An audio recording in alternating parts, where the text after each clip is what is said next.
Vanessa Sturman is a health coach and award-winning speaker. She focuses on plant-based food, and she's going to be talking to us today a little bit about Veganuary. So if you don't know what that is, ears open and you're going to find out more. And she's also here to chat about other New Year's resolutions around eating less meat and dairy. And Vanessa joins me in the studio now. How are you? I'm very good, thank you. Yeah, you look great. Haven't seen you for ages. Yeah, I know it's been a really, really long time. And, you know, to be honest, when you eat healthily, it does show on the outside and it does give you lots of energy. I mean, I'm not bouncing off the walls every single day, but most of the time, yes. And it is incredible what we can change with healthy eating. So hopefully we can inspire everyone to build in more of these foods for the new year. Yes. Now let's talk about Veganuary, because I can't remember how many years ago it started now, but it's certainly since I've been vegan, every January has been Veganuary, and it's got bigger and bigger and bigger. And it's when all of these companies kind of put their, new products on the shelves, and it's an encouragement basically of everyone to try a vegan diet just for the month of January. Veganuary. Yeah, exactly. And I believe they are celebrating their 10-year anniversary. I'm pretty sure I've got that right. And it has just grown year on year. And yes, they encourage people to try veganism for the month of January. And, even if you don't do it 100%, it's a really great time to just have fun trying these foods. This should not be about missing out. It should be about building in more variety of plant-based whole foods, trying different versions of your favorite food, making some really easy swaps. And so many people continue with veganism after Veganuary because they've found it so successful. They've found that energy levels have changed, and they understand more about the impact of animal products on the environment and also their own health. Yeah. And so do you think this is a good thing for people to do? If someone's thinking about, what could I do for New Year? How can I be healthier? Because, people is a time where everyone starts to consider, all the things that are wrong with their life, all the things they want to put right with their life. Is Veganuary a good place to start? And my second question would be, if it is, how much should we be relying on these kind of, vegan meat replacement products as opposed to actually kind of whole foods? Yeah, it's a really, really good question. First of all, I think it's a brilliant place to start.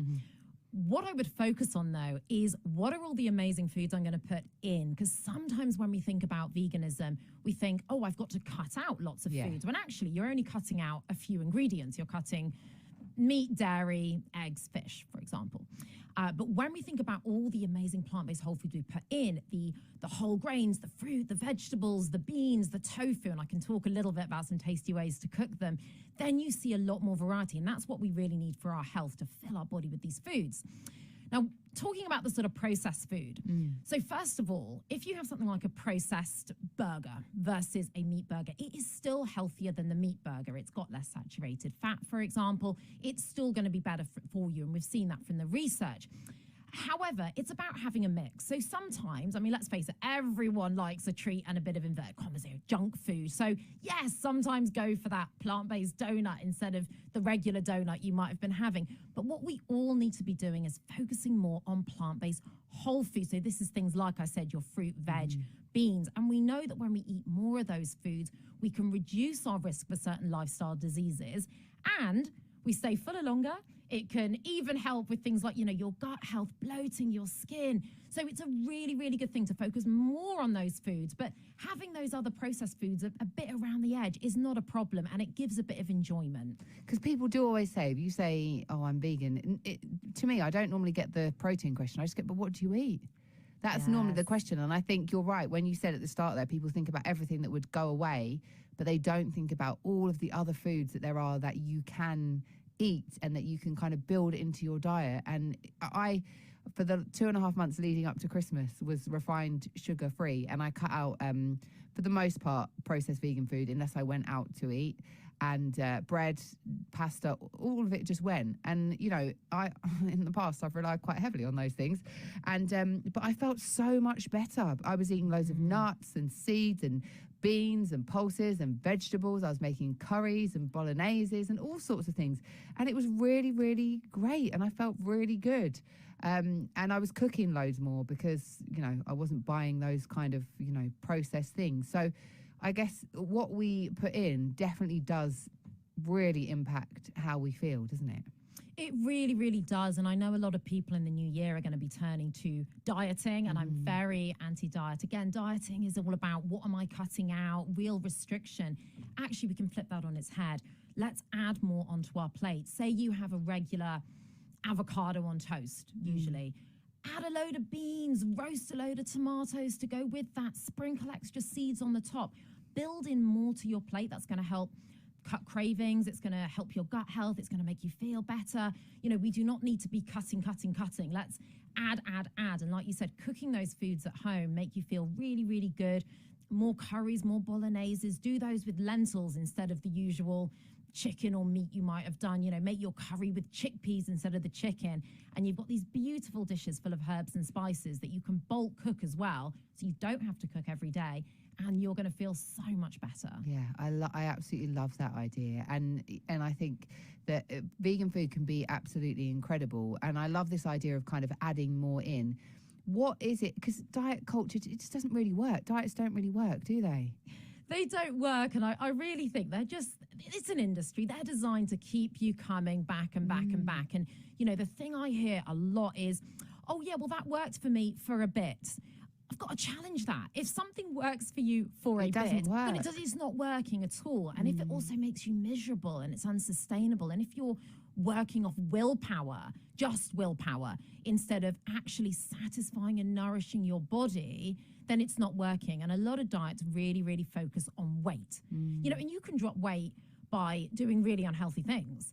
You know, so actually losing weight doesn't mean you're getting healthier. It might just mean, in some people's cases, they're really restricting their calorie intake. Yeah. But if we look at the quality of our calories, that's the most important thing, and filling our plates with these wonderful foods that are actually going to help our health. You know, it shouldn't just be about what can I do for my weight, and the weight often just follows. You know, actually, if we focus on getting really nice and full, eating the foods we love, bulking out our plates with those lovely curries and things like that, that's where we're going to see the results. Yeah, which is interesting, isn't it? Because people would think, oh, I've got to stop eating this, or I've got to stop eating that. And I find as well that the dieting it just never works. It works for, like you just said, but there's people in my life who do diet, and they'll do a diet for 2 or 3 months. Sometimes they lose 2 stone because it's a really drastic kind of diet. And then 2 months later, they're right back where they kind of started. And, I just think, what's the point? What's the point of that? And surely that's not good for your body either, that constant yo-yoing. Yeah, exactly. And actually you find that some people who really, I talk to people a lot who are struggling with their weight, and I help them. And the number of diets people have tried who are still very overweight and very unhappy. I mean, that's just an indication that it's not working. And not only is it not good for your body, it's not good for your mental health to constantly be worrying about what you're eating, feeling guilt around food. And it's horrible seeing how people are walking around with this weight literally in their head more than anything, being terrified of foods, not knowing what to eat, and thinking that they can't eat what they want, and actually if you fill out your plate with these wonderful foods, you can still have the bit of cake, the brownie, you don't have to restrict those things. But the fact is, when you're eating really healthily, you want that stuff less.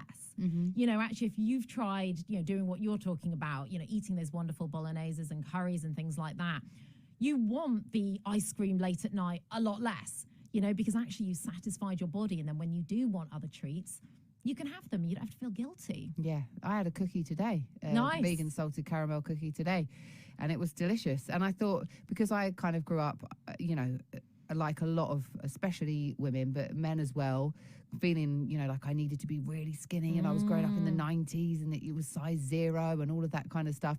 And I had, some quite serious eating disorders. And so I thought to myself, it's really nice. I brought my healthy food, and it was like with some tofu and cabbage and broccoli, and it was really lovely. And then I brought myself a cookie, and I thought it was really nice to be able to do that without feeling any, guilt, any worry, anything, just to be able to have it because I wanted to have it. And I really enjoyed it. And you should enjoy it. And this is the thing, those diets take the enjoyment out of our food. Everything's about, well, how many points is this? How many calories are this? And actually, you don't have to think about that. When you're eating pretty much mostly plant-based whole foods, for example, you don't really have to think about that. Your body gets so satiated with that food and it really cuts those cravings anyway. But we do have to be conscious of what we're eating. So even though we don't want to be in diet culture, we do need to think, actually, what am I buying? What am I preparing? You know, you've just said you brought some lunch with you. Yeah, make enough for a few days so that you can bring things with you. That's also going to save you money as well. And then if you want to go out for that cookie or donut or whatever it is, have it. You're not necessarily going to want it every day, but when you do want it, enjoy it so, so much and don't feel guilty about it. The guilt takes the enjoyment away. Of course. And when it comes to kind of, you know, getting more of these plant-based foods into our diet, do we need to, for people listening who, you know, aren't vegan, who aren't plant-based, and there's kind of a lot of kind of, I suppose, like fear almost about the idea of that. Do we still impact ourselves positively if we don't go completely plant-based or vegan? And do we still impact the environment positively if we don't go completely plant-based or vegan? Yeah, we absolutely do. And, you know, some of us are completely vegan, and that's great, you know, but don't feel a pressure if you're struggling or you're starting out. You know, there are people who are never going to be completely vegan, but building in more of these foods, making some really simple swaps, you know, even just, you know, making a big bean chili instead of a meat chili or using a plant-based mince. But, you know, even better if you can use those beans, and cheaper as well. Making swaps like that and doing that gradually, swapping your cow's milk for plant-based milk. There are so many to choose from. That is all going to have a massive impact on the environment and your health. All these foods are really, really good for you, all these plant-based whole foods. All of those swaps are going to really, really help. We don't have to go fully vegan to do that. And sometimes, you know, for some people that might put them under pressure, you know, so don't see it as a pass or fail. You know, see it as what can I do? What am I going to enjoy? What are my favorite dishes? You know, I work with people from all sorts of cultures from around the world. And this is not about saying, right, now you have to eat the food I love, and here's the exact food you're going to eat. It's saying, right, what am I already eating? You know, I work with a lot of clients from India, for example. They have incredible food. We make a few tweaks. You know, we add even more beans. We cook with a bit less oil. We add more vegetables in. We use a bit of oil or broth instead of ghee. You know, you make some small changes, maybe less of the deep fried stuff, for example, and you get a great result. So it can be about really adapting. And I'm from a, you know, I've got Caribbean background as well, and I love Caribbean food. So much of that can be Caribbean style curries with lots of beans and plantain, you know, so whatever culture you're from, whatever your favorite food is, you can adapt it in these really, really small ways to be more plant-based and vegan. It's adaptable. I feel like just from talking to you now that I'm transformed, and I'm already vegan. I know you're a transformational coach, and I feel like if I had someone like you, because you're so kind of, you know, positive and such good energy as well. I don't feel like I'm, you know, I'm not that you're telling me off, but I don't feel like I'm, you know, I feel like I would be really supported by you. But for people who don't necessarily have that and they want to make those changes, what's the best way to kind of go about that? Yeah, so I think first of all is, you know, start off slow or start off at your pace. You know, it's different for everyone. Some people, if they are not used to cooking, for example, they might want to start a bit slower. People who are really brilliant in the kitchen might say, right, these changes are really, really easy for me. So that's the first thing. Have a look online. You know, there are so many incredible recipes. It's not just about recipes, because some of it is simple swaps and adaptations. Go and join some amazing Facebook groups that have loads of this advice. I mean, I've got one myself. It's called How to Go Plant-Based, so you're very welcome to join that as well. Plenty of people on Instagram. And, you know, do go and look up the latest health advice. You know, again, there's plenty of podcasts by, you know, plant-based doctors. So you've got that mix of the practical side, but you're also looking at some of the evidence yourself, because, you know, there is a lot of myths out there. There is a lot of pseudoscience. So it's really important to make sure that you're following the people that really, really know what they're talking about. Yeah, and I suppose once you have that kind of, well, when you look at the recipes that people are making, because let's be honest, we're always looking at the pictures and the videos for what could be delicious, and you kind of Google what you could swap certain things for, so you're more aware. Then once you've got those things in your cupboard, I think it's preparation as well, isn't it?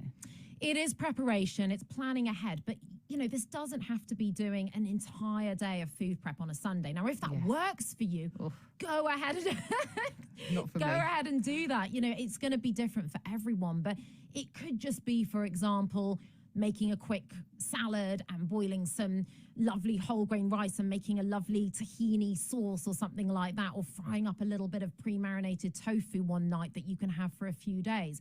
You know, it can be little bits that you do here and there, or roasting a load of vegetables that you can add to any dish. So do what works for you, and there's no set time to food prep. I sometimes food prep at 10 o'clock at night when, you know, I don't want to do anything else. I don't want to, you know, watch anything else on Netflix, for example. And I might do a bit of, like I said, roasting of the vegetables or preparing something.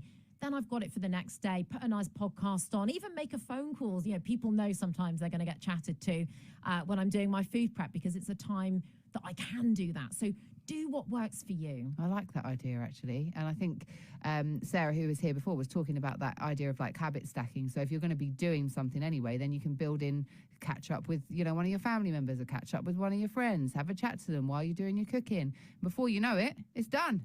Yeah, absolutely. And, you know, what are your list of favorite podcasts that you keep saying you don't have time to listen to?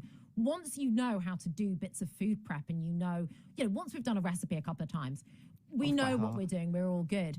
Listen to that favorite podcast, get some other knowledge in. There's so many amazing things we can be doing to enrich ourselves, and we can multitask as well. Yeah, I feel like we can. I feel like we can. Vanessa, look, it's been so lovely to have you on the show. Well, there's so much more that we could have spoken about, but I've got to get to the travel.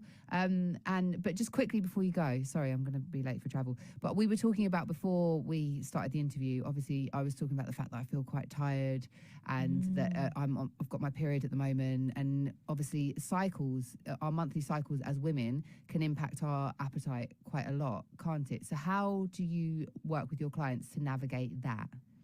Yeah, so I mean, I love talking about the female hormonal cycle and periods. And, you know, first of all, it's about awareness, you know. So if you can track your cycle, there's plenty of apps to do that. You know, that's another reason that I really despise diets, is telling people they've got to be the same every day. We're not the same every day, whether we have a hormonal cycle or not. You know, even whether you've gone through menopause, we're not the same every day.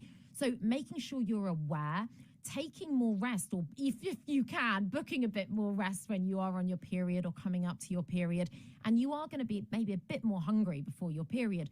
Build in more root vegetables. Make sure you've got a bit more cooked food around.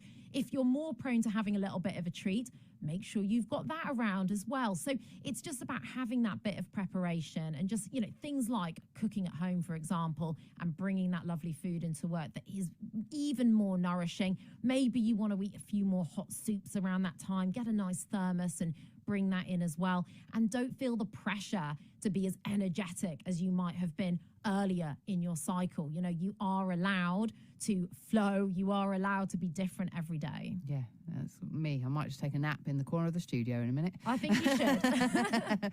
Vanessa, where can people find out more about you? So you can follow me on Instagram. I'm Energize and Thrive Plant-Based.